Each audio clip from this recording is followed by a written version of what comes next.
We do this every month, and Glide has been gracious enough to sponsor us for most of the meetups this year. So definitely check out Glide if you haven't yet. I think it's glideapps.com.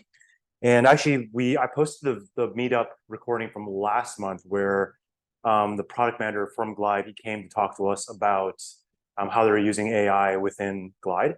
So definitely check that out. It's somewhere on the meetup page. My name, I can do the next slide. All right, my name is Al. I'm a solutions architect at Coda. I basically build templates for Coda. Eric is Ronnie. He should be here today. He comes all the way from Queens. He's one of the co-organizers. He actually used to work at Bubble. So if you guys have questions about Bubble, you can definitely contact him. But actually, he recently just left Prismic, which is like a front-end tool. So, but you can ask him more about that when he comes in, hopefully later. And, oops, I think I might have skipped a screen here. Let's go back to the screen. Just the quick agenda for today. We did intros already. One thing we always do at the meetups is I just kind of throw up a bunch of news and updates that have been happening in the no-code world in the last month or so. So just some news headlines and some updates. And the main speaker today will be talking about building SaaS apps with no-code and launching apps. And with Mohammad, and he's sitting right there. And finally, we'll end with just a quick plug for co-working day. We do no-code co-working here at NomadWorks, and then also the LinkedIn group where some folks are congregating because we're trying to hopefully eventually move off of meetup.com. But right now, that's where everyone's hanging out. All right, so I mean, we have a pretty small group. Why does everyone just kind of quickly go around and just say your name, where you're from, and then like what kind of things you're working on in the no-code space or related projects? So, want to get started? So my name is Steve Waziri. I'm also X-Max. And I'm not really looking for anything now for you into it, but maybe into like vegan. Okay, cool. My name is Nicholas, and I'm building a local platform called Whiteboard. You guys want to Greece? I own a no-code agency back in London. I was here for a few days. And before that, I built some SaaS companies on the phone. My name is Mohammad. I am a STEM teacher and I own an educational technology company, and I'll be showcasing a new product that I hope to bring to market soon. Hey everyone, Jalen Mohammad here with Nissan. I'm currently a history teacher, and I do some marketing for advanced studies. Cool. I'm Ben. I'm a freelance software developer, and I just wanted to see kind of what's going on in the world. I'm John. I'm a AI developer. We are in the build of the infrastructure field for AI. And we are editing new solution points and creating the one app environment. So financial markets, CRP, CRS, and HR together. And currently we are testing models with banking sectors. Basically, the responses we started. Okay, cool. All right, so like an interesting mix of folks. All right, so we'll just get into some of the no-code news and updates that I guess I found interesting in the last month. Skip this slide. I know there's a few people that are into Bubble. I think this just came out maybe last week. Bubble has a new expression composer for the logic behind buttons and navigation in your Bubble app. I think this is the first update they've made in a long time for the composer. So yeah, I'll send the slides out for this afterwards as well, but there's a link to the announcement in the community about this new feature. But yeah, it's almost like kind of like a Zapier from just seeing some screenshots and GIFs about it, because it's like, when this happens, do this, but it's all within the context of your Bubble app. So yeah, just kind of a neat new feature from Bubble in terms of getting your apps to, do the things that you want to do.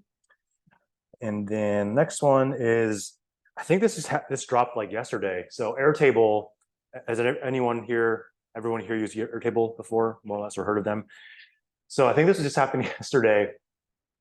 They just announced new pricing, And I think with a lot of these pricing updates, there's always like mixed reviews about, is it good, is it bad? And then the quick answer is it just depends on what features you're using in Airtable. So I kind of put two different screenshots of two different people who talked about, for this person, it's like, he's saying that with this new pricing update and the new like pricing tiers, it's like really bad for small, medium-sized businesses. And it's a signal that Airtable is shifting to the enterprise. This person had the opposite experience where he was saying he was on a certain plan on Airtable. With this new pricing announcement, his price stays the same, yet he gets all these new features and benefits. So, and I think this applies to not just Airtable, but to Bubble, to any platform where the pricing just kind of depends on how you're using the product. I remember a couple of months ago when the Bubble pricing came out, a lot of people, I think the general sentiment in this group for the people that I was talking to, it was kind of a negative thing where their Bubble app would just increase exponentially in terms of cost. But for this Airtable one, it's kind of like a mixed review. So, Eric, you want to do a quick intro about yourself? Sure. Where you're from, what you're doing? Yeah, everybody, Eric, organizer. And yeah, I worked at Bubble for a while, and up there. And yeah, now after that, there's two other no-code things. One was a community startup, and then most recently was the first thing, which was fully coded platform that needs a low-code space or something like that. And right now, I'm looking at anything. And part of the big tech layoffs, so I'm just doing consulting stuff. Sweet. Yeah. Actually, we just talked about one of the news updates I brought up was the Bubble has a new expression composer. Do you have any thoughts or updates about this based on your experience at Bubble? Yeah, they roll things out that aren't always ready Okay. to try and like. It's a lot of, at least this was a couple of years ago. There's a lot of FOMO in that office. And so they would roll things out before they were ready, and then just kind of work with the bugs. So, as long as you're willing to try something new and then deal with the a little bit of kinks that come with it, it's probably about 80% as much as you'd like it to. Yeah. Yeah. And then I think the main thing is it's in beta, so they make it clear that there's going to be a bunch of bugs and kinks that need to be worked out. So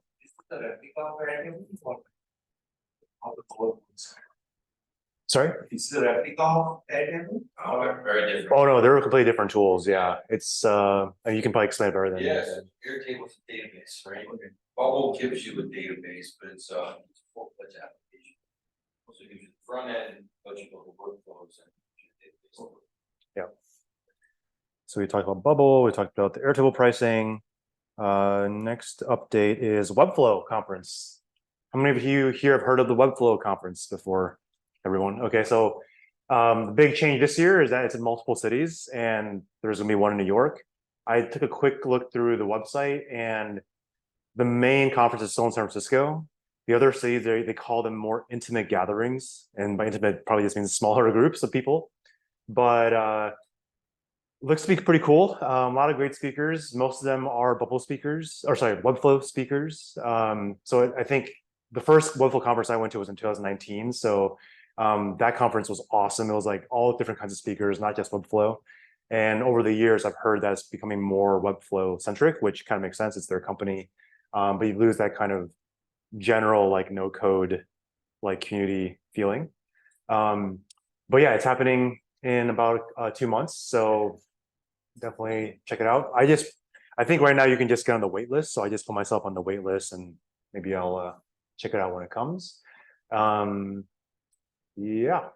So that's the Webflow conference. And then literally the same day, I think, is the no code summit. This is actually, I was just telling Reese earlier, the no code community in France is like way bigger than the United States, any other country that I can think of.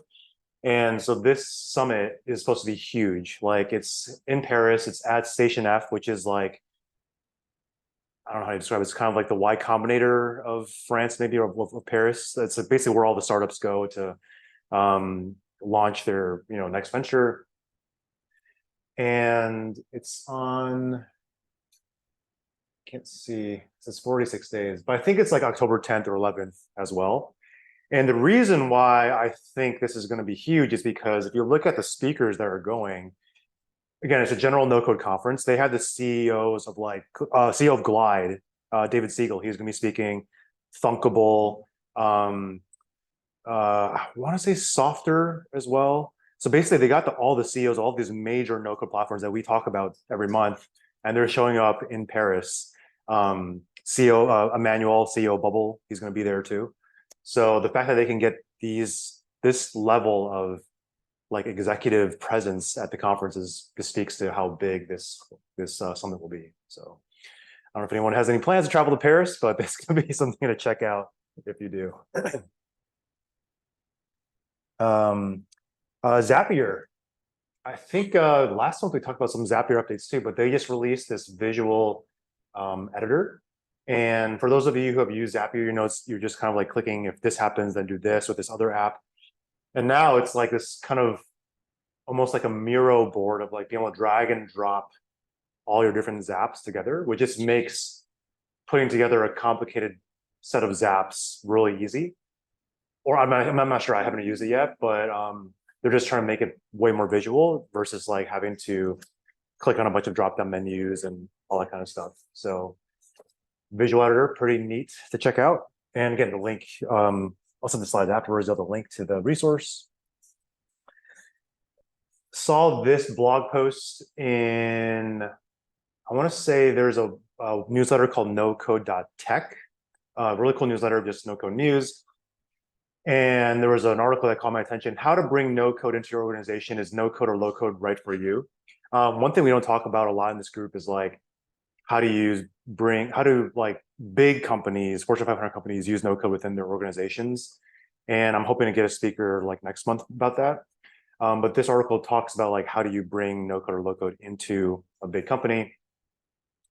And there's one paragraph which I wanted to call out, which I think kind of summarizes how you should think about bringing a low code tool into a large company. And I'll just kind of read it. One of the amazing things about no code is the upskilling it offers to employees. It's not crazy to envision the path an employee might take that starts with no code platforms. Number one, they increase their level of technical knowledge by using no code platforms. Number two, they bridge the gap into coding by learning to use a low code platform. And then when they're sufficiently competent with that, they can take up an entire coding language like JavaScript. This to me, like, I think epitomizes like the path for a lot of people within companies that are taking on no code platforms. Like, even for myself, I kind of see myself in this kind of path where when I used to work at a big company, I was just using spreadsheets all day. And then over time, I got more comfortable using spreadsheets and other tools. And eventually I got into like VBA scripting, which is like basic scripting to automate spreadsheets and stuff like that. And so you kind of like upskill yourself by, you know, starting with the basics and then moving up and up and up and increasing your skills. So yeah. And then what's next? Balancing marketing automation. This is kind of actually more, not so much about no code, but more about, I think like launching a no code app, and maybe Anissa can talk more about this as well. But there was this blog post, forgot where I saw this, but this person, Amelia, she basically talks about how like if you're building an app or building some kind of startup, how do you market the company, but also not do things super manually and put in automations to automate email messages and automate various aspects of your marketing.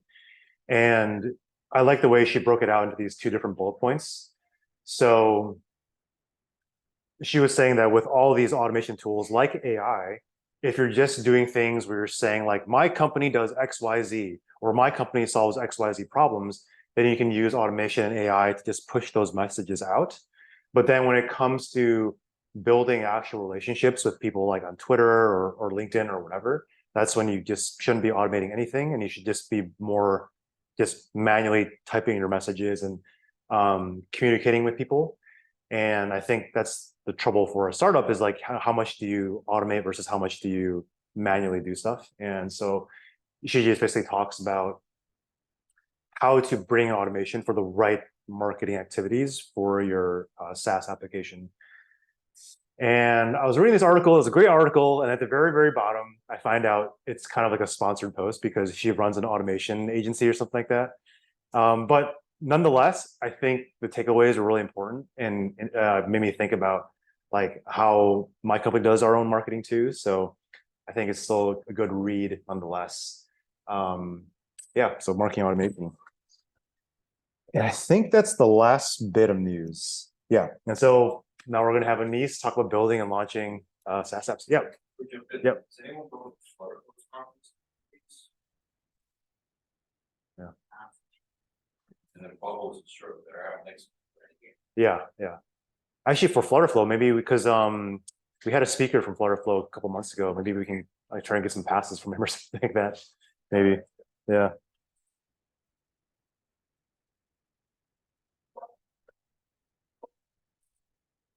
Oh, did you get the Zoom? Yes. Okay. Cool.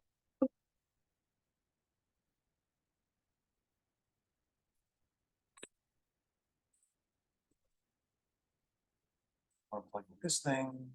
Or you can also do something in mind. Yeah, I'm in the Zoom call, so if that's Oh, why, okay. yeah, it was, yeah. Makes sense. Cool.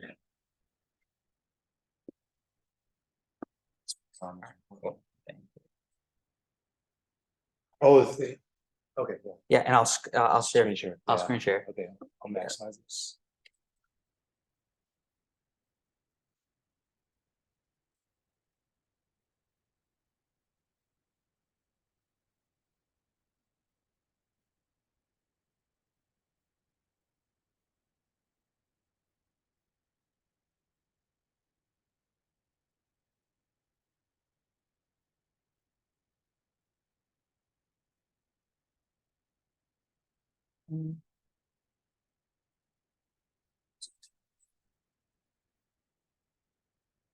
All right, cool. So my name is Anis Mohammad. I'm a STEM teacher. I'm a multi-subject STEM teacher. So I teach computer science, I teach chemistry, I teach physics, teach a wide range of subject matter.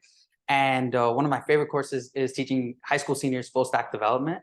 I've been coding and self-taught since I was 14. So half of my life has been dedicated to coding. It was in the last 7 years where I learned about low code, no code, and I've been hooked ever since. And the opportunities that I provide some of my students is just amazing. I mentioned when I first joined the group to Al that had a high school senior who's using a workflow essentially where he's using the plugin called HTML to design, where he's essentially copying existing layouts of already published websites, taking it to Figma and then going to Bubble and really charging an insane amount of cash for an 18-year-old. He landed his first client the day after graduation, and it's a $900 a month contract for a local wedding florist, and it was just fantastic. So I genuinely do like love low code, no code, even though primarily in the classroom I teach full stack development.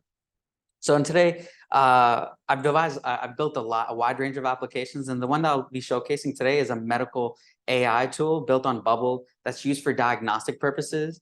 And I'm going to more so talk about the framework I use to build. So when it comes to like this, I always start with I'll be mimicking the scientific method in how I go about in creating my applications. And I do this because this is what makes sense to, if it makes sense to a 14-year-old, it's definitely going to make sense to a couple of adults. So I always try to identify an industry or universal pain point. And this is really important in starting. Like, is this a problem that there's a need for in the market? And then what I'll do is I'll do some research, just like the scientific method, right? I'll explore what are some tools in the market and whether or not they necessarily address or provide a solution. And if there is any gaps in the market, maybe some no code is where I should take it. But I don't immediately jump to no code. I always start off by sketching a plan. There's a wide range of tools that I use, but usually pen to paper. What is the functionality? And I usually think in terms of forms and Excel spreadsheets, and that helps a lot in my process by whereabouts I develop, and I try to figure out what the time frame is going to look like. Now, if a project is going to take less than a month of traditional development, I'm going to choose code, right? It just makes the most sense for me, to me. Now, if a project is going to take more than a month, I almost always default to no code and low code, because what you can get done in an hour, a weekend, a day is just immensely more expeditious, in my opinion. Now, when I choose a no code platform, there's a wide range that you can choose from. There's Glide, which is perfect if you're developing internal tools. There's Adalo if you're mobile friendly, and then there's Bubble, which is my preferred no code tool. Even though it's not perfect, I do like Bubble in many ways. And the reason why which I like Bubble is because the community, it has one of the largest communities on the internet. There's coaches all over the world, and their documentation, in my opinion, is some of the best that's out there. It's very close. I think the best no code documentation belongs to Webflow because of their videos. They're very high end. But I always default to Bubble because you can build responsive web applications mobile with the mobile view in mind. And I start thinking about what kind of data I'm going to capture and what the user experience is going to look like. And that's really important in terms of what I don't like developing for the purpose of it's going to look nice on my screen. I want functionality and I want it to serve purpose. And data is really important to me. And one of the companies that I founded is an educational technology company where I built my MVP using Bubble. And I was able to capture a wide set of data related to teachers and students alike. Now, when it comes to the testing and building, right? Building an MVP with whatever selected platform you have and prepare for the release. This is where the MVPs and taking something to market is what low code, no code does best, right? With low code, no code, you could get something to market very quickly and you can see if there's a product market fit. And if there is product market fit, you could either scale using low code, no code, or traditional development. As long as you're monetizing, I think you can be very successful. So what I do is when I build a low code, no code, just when I'm building something, I develop and build anticipation on organic Facebook or Reddit groups so that, and I'll put up a link, sign up early. And this usually does a really good job in early adoption. Now, there's also targeted social media marketing and making sure that there's adverts upon release, right? I like making sure that within the first 7 days, I get 100 users. And that's usually tough for people. And I'm just going to showcase what I usually do. Go to Product Hunt, put your product, upload on Product Hunt. Very easy. You can get 10, 15 early adopters. And if you have a web application, take it to AppSumo. Provide a lifetime deal for $200, right? You'll not only get early adopters, but you'll monetize sooner. And then LinkedIn market if it's a B2B business. And oftentimes that's what I like to think. If you're with low code, no code, you can build very fast, and B2B businesses can be built successfully. Now, after you release, you want to be making sure that you're collecting data at some capacity, where you want to understand how many users you have, right?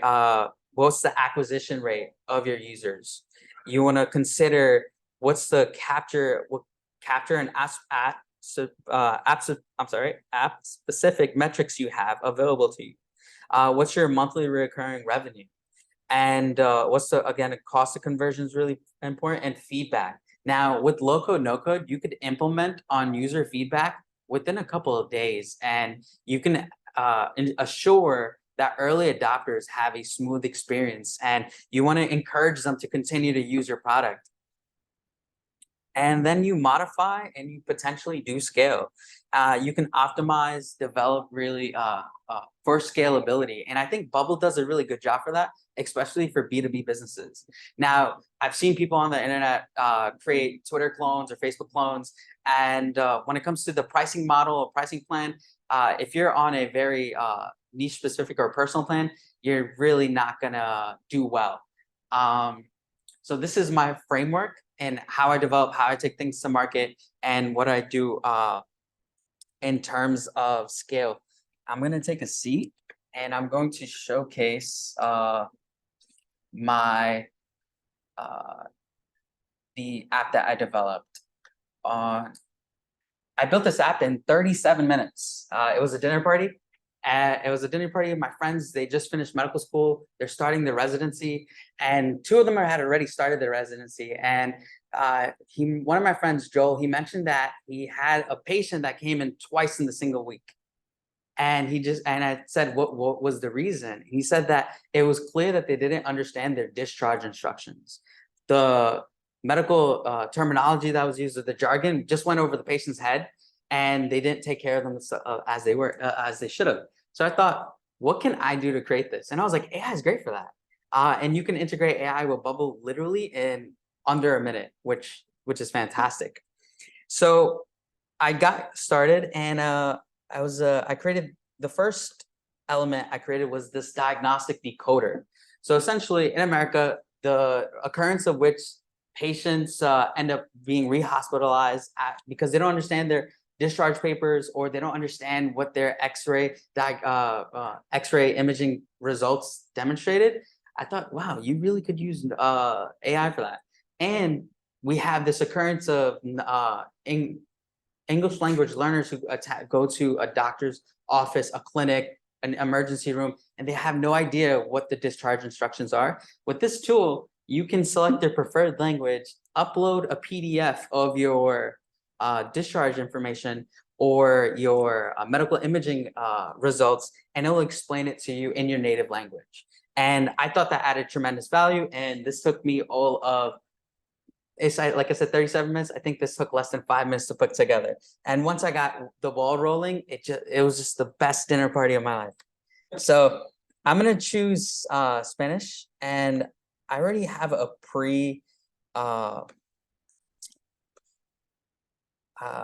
PDF, and the PDF is of an MRI that I had done like 4 years ago. In my high school's senior prank week, they oiled up the hallways, and I slipped and I fractured my hip and lower back. So that's what we'll be seeing from that. It is, yes, what a prank, right? So what the most time-consuming component of this was actually picking out the Lottie animation and making sure that the colors adhered to whatever I was going for. This took the most amount of time, just selecting it, just the UI work, I guess, UX and UI work. And it takes about 30 to 40 seconds. So it gives you a simplified version and then the translated version, right? The MRI, right? It tells you, it uses it limits the amount of medical specific jargon that's used so that patients can actually understand what's wrong with them. You wouldn't believe how often this is an occurrence, and it's translated. Now, I haven't looked at this since early July 2nd. And my next steps were, okay, maybe what I need to do is a text to voice feature, right? So that if this is in Spanish, that the Spanish speaker could understand it. So there's value in that. So that's the diagnostic decoder. It also works for medical imaging. And then there's the prescription explainer, RX explainer. And this one was really important to me because one of the courses I teach them to my students, and I've also adjunct at a collegiate level, is anatomy and physiology. So health is really important to me, and statistics related to how likely patients are to not take a full antibiotic treatment. For example, TB.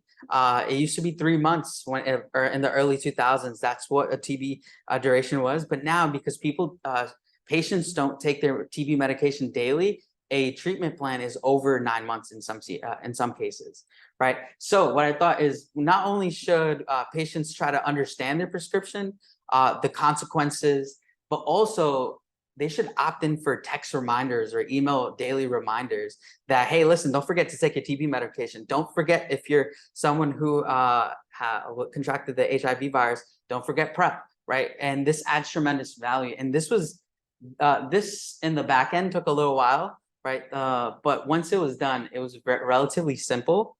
So I'll do Urdu, which is my native language, and I will select a prescription for something called gabapentin. It's a nerve blocker, and I want to opt in for daily reminders, and I'm going to actually put my email. And for phone number, I'm just going to put in a fake number for now. Right. And what's going to happen is not only is it going to explain the medication to me, but it's also going to send me a email that I'm going to get an email within the next couple of seconds once it's the workflow is complete. And that email is going to be sent at the same time every day until I opt out. Right. And there we go. How often do you take this? You take one capsule every 12 hours, right? The purpose of this medication is to prevent seizures and nerve pain, and the side effects include drowsiness, dizziness, and feeling tired or weak, right? Now, on the email end, it just reminds the patient that this is the medication and you should be taking it every 12 hours, right? And you can opt out of that. And the last feature that I want to, second to last feature, is the health advisor. So I know a lot of young millennials that refuse to go to seek medical treatment just because they have no real reason, but it's like they'll share, the millennials tend to overshare. So I thought, what if there's a functionality here where if you're going through something, let's figure out if you need to visit a clinic, your PCP, or if it's urgent and you have to go to the emergency room. So the health advisor, one of my friends who's a doctor, he helped me figure out what I should do, what's too much and what's too little. So I'm gonna do age 28, sex at birth, and then I'm gonna put my weight. What am I experiencing right now? Believe it or not, I am experiencing front of the forehead. I'm feeling some form of symptoms, and it's like a headache, but not really. And it's at the scale of which this headache is severe on a scale of 1 to 10, it's an 8. And I'm going to provide additional information, right? My eyes hurt, and headache came out of nowhere. And what's going to happen here is it's going to explain to me what's wrong based off of the symptoms I've shared, the pain threshold, and the additional information. And it has said that, it says that probably suffering from a migraine. And it suggested that I do seek medical assistance. And because if you suffer from migraines, you definitely need to be taking you definitely should be seeing a neurologist at some point. And I'm only going to showcase the AI features and not the MD/patient side, just because I think this is something I might take to an accelerator. Does it have like a tough it out response? No, it should be. Probably. It should. Is it always like well up with doctor? No. So it does. Like if it's very low, it's going to say, maybe you should consider taking an over-the-counter painkiller. And that's important, right? Like, my friends who are doing the residency in emergency medicine, they'll say that the number of patients that come in and they wait 6 to 8 hours and all they really needed was a over-the-counter painkiller is just obscene, right? And then if you ever see that hospital bill, $60, $100, $200, depending on where you live, for an over-the-counter pain medicine. So I thought that was great. And then at the end of the building process, I thought that maybe like an AI is definitely not enough. And maybe there should be some form of interactivity or tracking that's happening related to our health. And I thought of the two, my doctor friends helped me figure out the two biggest medical conditions in America: heart disease and diabetes. Diabetes by 2030 is likely to surpass heart disease. So tracking your blood pressure, tracking your glucose level is of utmost importance. And because it was, my friends are still worried about COVID, they always think of oxygen saturation, SpO2, an oximeter, right? If you have COPD, if you're a geriatric patient, tracking that could be very important. If you're also someone suffering from some form of heart disease, tracking your pulse rate and just temperature in general.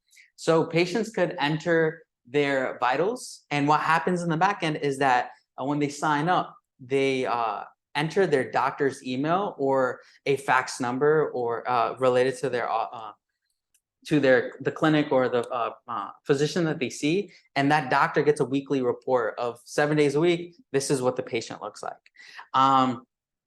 And additional features that I'm not going to showcase today include where you have two-way messaging with your doctor. For example, let's just say I am a 45-year-old Middle Eastern taxi driver and my doctor only speaks English. I can have two-way messaging that the AI transcribes to me in English, in Arabic, and to my doctor in English. And we could have this robust conversation about what's going on, which I think adds tremendous value in the healthcare system. So this is something that I do plan on pitching to a accelerator just to see, because I do think that has viability. I think I could definitely scale this. How I see this is a really something that either pharmaceutical companies buy for their patients, insurance companies have this as an extension where they could reduce costs on the long end because patients are more educated in terms of their health condition. And that's all. And this all aligns with what I mentioned of the framework. This didn't take that long, but I do think that it has merit in many ways. And I haven't taken this live just yet, but what I've done is I've gone into various communities, right? And I've let them know to sign up. I've given myself, 2 months to potentially take this to market. And hopefully it works out well. A couple of things that I would change is I would rather have built this on Adalo over Bubble, just because Adalo has certain functionality. I think that would be more beneficial to the push notifications and scanning PDF directly, right? For this web application, it requires you to scan the PDF on your iPhone or your Android and then upload it externally. And that, I think that even though that's like 10, 13 seconds, 15 seconds, I think it could, like, user experience wise is not optimal. Any questions? So when you said that this took you 37 minutes. So I always wear this watch. So I always wear this watch because when you're in the classroom teaching, I have 47 minutes, right? So I'll just set up a timer and I'll just let it roll. And it was great because my wife was in the dinner party. I'm just in with my laptop and a couple of friends, and they're just giving me feedback. I plugged it to the TV, and every couple of seconds I refresh just to see what the user end looks like. And it was just like, oh, this is great. And 37 minutes, and it's very possible. Everything beyond the initial 37 minutes, the two-way messaging, that took a little bit more time. I'm not gonna say that I did that in 37 minutes. If I did, I would charge $500 for a no-code session, coaching session, but that's not the case. But I do believe in, yes.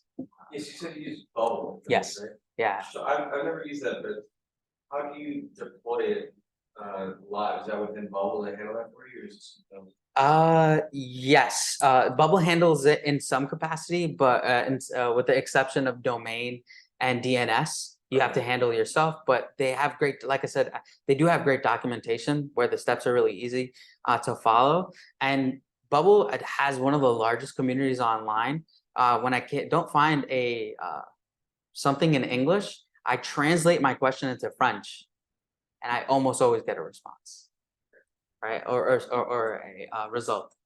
Any other? And then do you have any like access to any backend code? Yeah. No. Unfortunately, with Bubble, you do not have access to your code, and that's one of the drawbacks. There are other no-code builders that offer the ability to import your code, Bubble does not currently do that. When it comes to this application, I've not taken it live for the one reason, and that is that Bubble does not build HIPAA compliant applications, right? So if you are someone familiar with HIPAA, right, you can, lose an arm and a leg to the legal system. So I haven't taken it live for that reason, but there are no code builders that allow you to do that. For example, Jotform is HIPAA compliant, and there's something called blaze.tech, which is also HIPAA compliant. And I haven't taken it live just for that reason. How I see this playing out is someone loves the idea well enough that they buy it out. That's how I see it, but I'm joking. Any other questions? You were able to build it so fast because, is that because you were so experienced with Bubble, or because you started from a template? So what's happened is that I always follow a framework when I'm building that I create reusable elements in Bubble, Oh, I see. right? And which adds a great value. And because I'm here, might as well share a couple of my resources. Atomic Fusion Bubble IO, right? Atomic Fusion. Right, they have pre-built components that you can use for Bubble.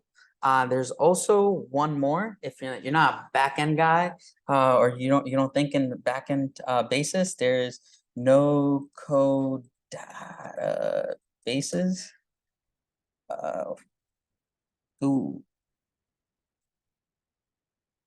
Yeah, there we go. I'm sorry. Yeah, which is a Chrome extension that has like a wide range of backend components that you can use. Really makes it efficient, right? What I love about the no-code community is that a lot of people believe in templatizing their work, and with these templates, you can build a weekend. You can have yourself a startup, or you could clone someone's startup and start monetizing faster than them, which is absolutely great. So I highly recommend Atomic Fusion and no-code databases. Do you think you could build the UI in Bubble and for the HIPAA compliance, then you use something else for the database for HIPAA, and then just have the UI? That's one of the options that I've considered. Right now, this isn't like my most pressing project. I'm running an educational technology company, and I'm scaling with. We just landed a couple of contracts in the New Jersey charter school networks that are present, just because that one makes me money, and this doesn't seem like it's going to make money for a while. Trying to leave the classroom as soon as possible. Any other questions? Yeah. How important is it for you to have access to the backend? No. With Bubble, you always have access to your backend. That database is internal, but you don't have access to your code that builds this out. I think it's Webflow where you can download your code, right? Flutterflow. Actually, Webflow does not. There's a Webflow competitor. Yeah. It starts with, they have flow in the name. I know that. Yeah. There's just so many. When I started learning about no code, I started off at Reddit and then jumped onto Twitter, and super helpful. People just share. They build out in public. So one of the newest no code tools I learned about was Ycode. I think I met with a product manager earlier this summer at a event, and he showcased it. I thought it was really cool. Ycode is a great competitor. I think they have really good pricing too, if you're thinking about building. Any other questions before I'm out? Oh, yeah. Can you show us how you connected the AI? Did you plug in? What was Yeah, there's the API connector.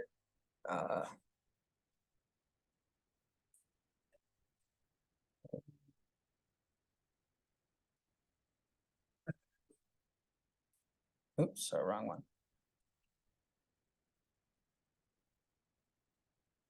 So in Bubble, you have the plugins, API connector, and the API connector literally takes with OpenAI, you can just copy and paste the curl key, and it does everything for you, literally in a minute, which is fantastic. It's so simple that a high school senior could do it. So that's how I think in terms of, if my students could successfully build something I think anyone and everyone can build. And one thing that I do a lot is I'm a Google Sheets nerd. So one thing I have set up for my Google Sheets is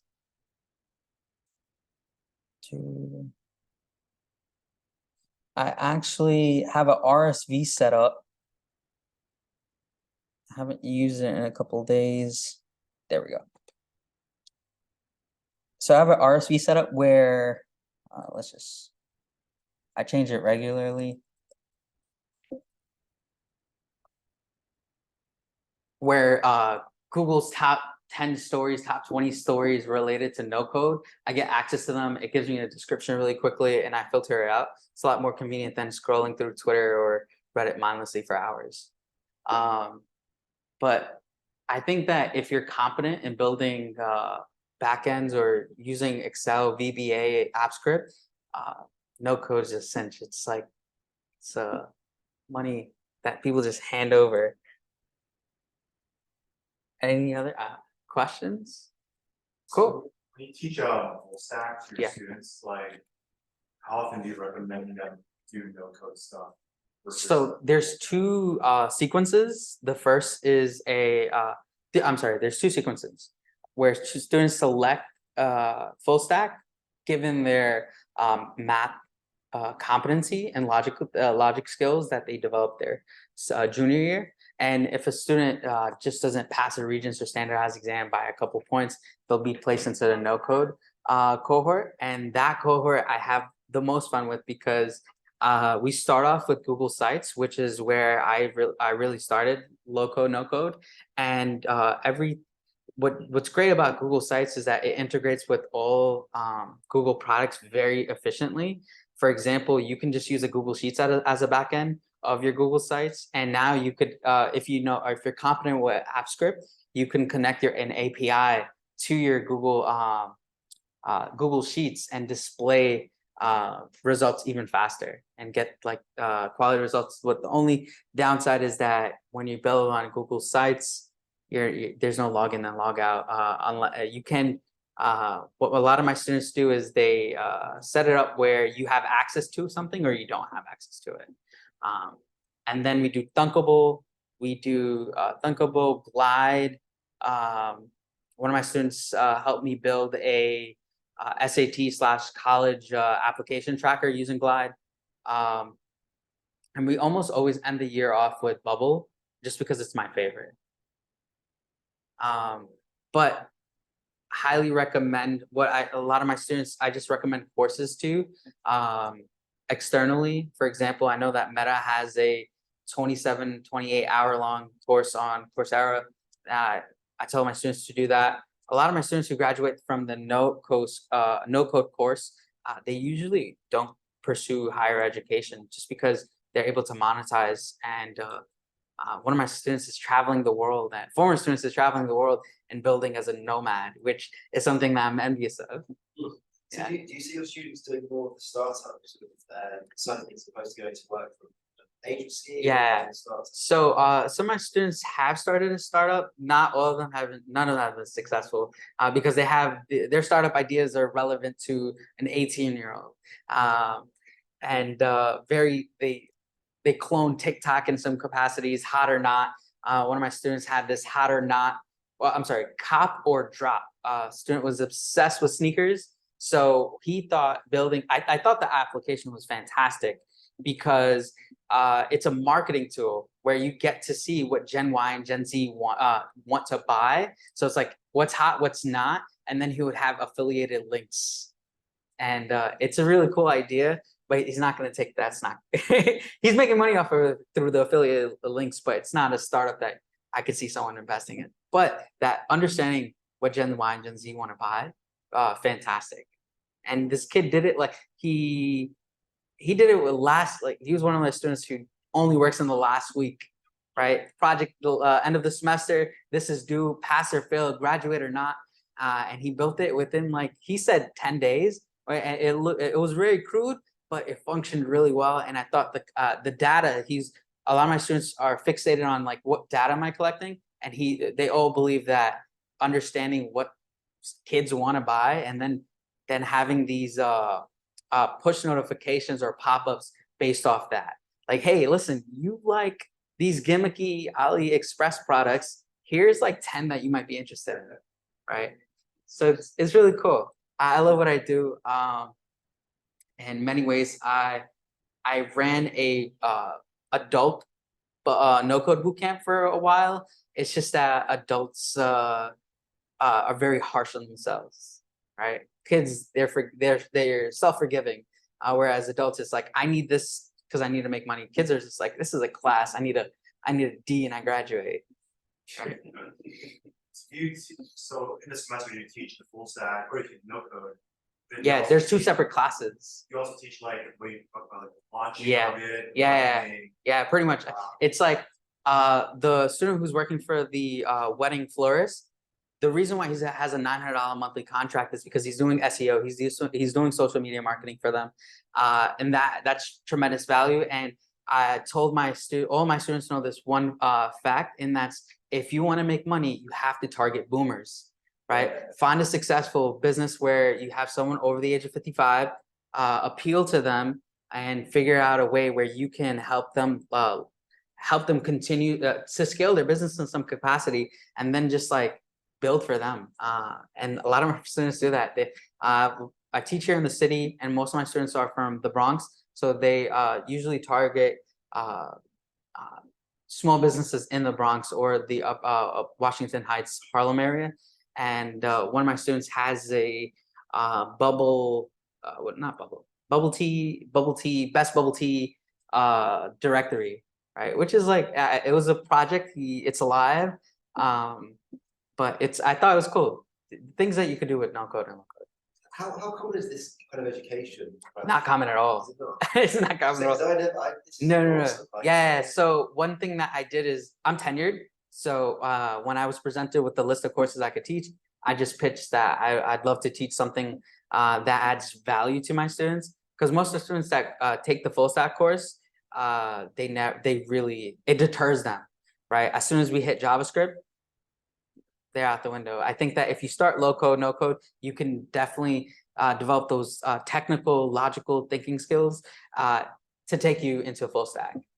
But it's really rare. I'm in conversations with a university professor and a continuing education program where we can collaborate and have a no code tool as a continuing education course. Yeah. Yeah, really cool. Really Yeah. cool. It's something I pitched. It's just the comp sci departments, they're very combative, because they hate when low code, no code, and they say enthusiasts, or they don't allow me to use the word developer. It's the word developer, if you're low code, no code, is like, that's a no-no, right? You're not a developer, even though you're presenting those logical skills, problem solving skills. So I say visual programmer. It works out well. Is that all? Cool. This is fun. I enjoyed it. Thank you. Yeah, thanks. I wish I could be one of your students. When I was in high school, definitely did not learn any of this stuff. All right.